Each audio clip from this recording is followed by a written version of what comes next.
Love, love, love, I wanna be strong, strong.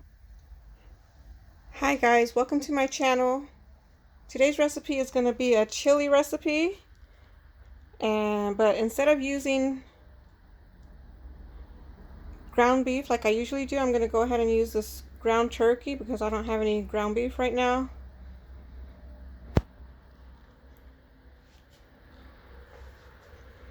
And so I'm going to use the ground beef.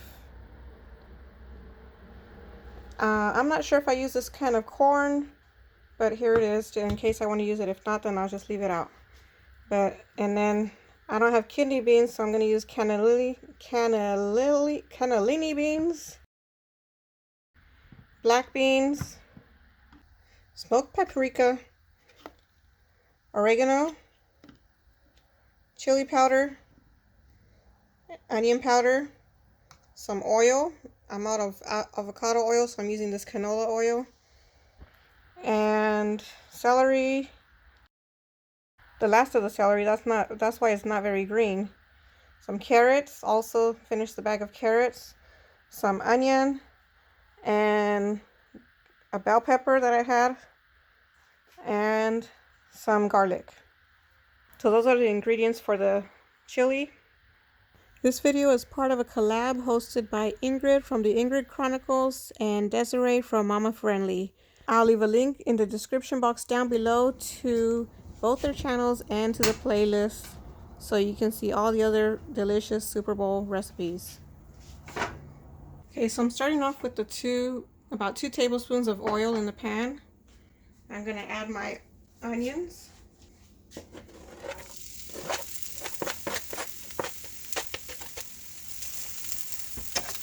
If you don't like that much onions, you don't have to put as much. And I'm going to add my ground turkey.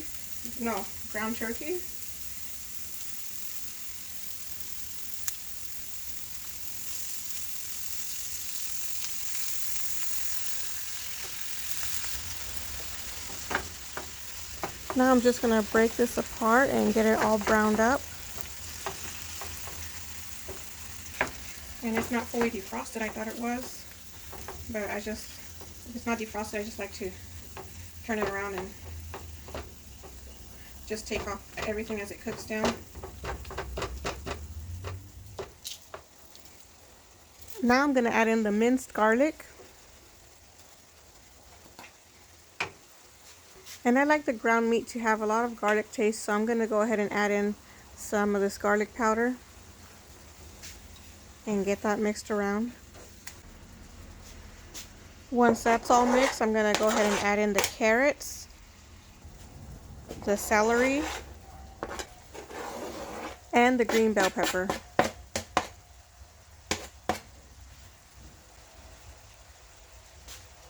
Now for the spices, I'm going to add this oregano, and I like to crush it out with my hands before I add it to release some of the flavor. I'm adding smoked paprika, the chili powder, onion powder, and I'm going to get this all mixed together and make sure the meat is seasoned completely and give the spices a time to bloom.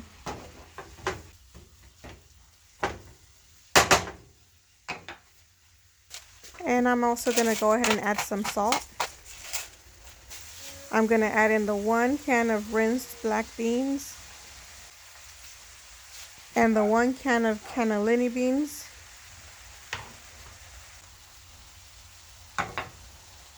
And now I'm going to add the 2 cups of water. Now if you wanted to make this as a soup, you could always make it in a pot and add lots more water and adjust the spices and ingredients as needed. And it would make a delicious soup.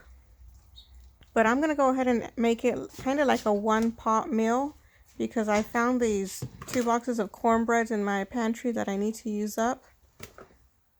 So I just added the mix to a bowl, and it just calls for 1 egg and some milk and also some water. So I'm going to go ahead and get that mixed up.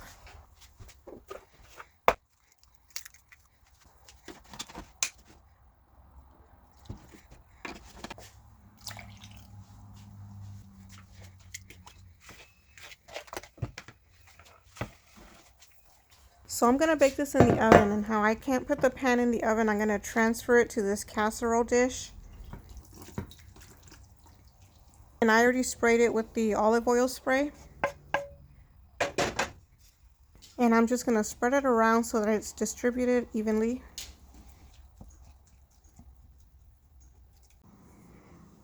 Yum, look at that. It looks so delicious, and it is. Next time I make it, I'm just going to make it as a soup so that it's comes out more liquidy. But this time I'm making it a 1-pot meal and adding this cornbread mix to it. And I'm just going to carefully pour it on top of the chili, making sure it doesn't sink into the liquid, and trying to keep as little liquid as possible from getting on top of the corn mixture. Now here's where I think I made my mistake.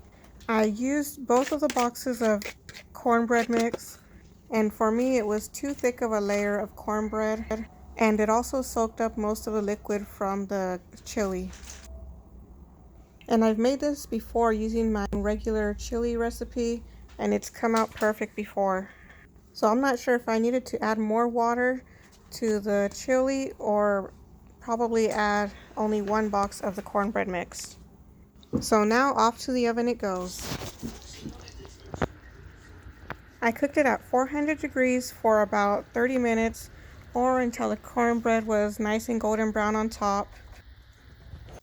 And you could also check it with a toothpick. Just poke it in the center of the bread and make sure the toothpick comes out clean and it's not wet on the middle. If you make this recipe, let me know how it turns out for you. I hope you like it, and I hope you enjoyed this video. If you do, go ahead and give it a thumbs up. And don't forget to subscribe and hit that notification bell so that you can be notified each time I upload a video.